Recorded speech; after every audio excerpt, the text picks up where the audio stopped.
اختری شب‌های تارم ای پدر، مردی فردی روزگارم ای پدر.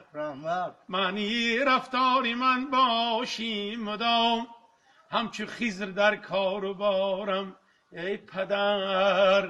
همچو خضر در کار و بارم ای پدر. زندگی باشد گوارا باداد، پیری با تدبیری کارم ای پدر. در کلامت گل کند آدمگری، پندی تو باشد شعارم ای پدر. پندی تو باشد شعارم ای پدر. پندی تو باشد شعارم ای پدر. رحمت. سلام.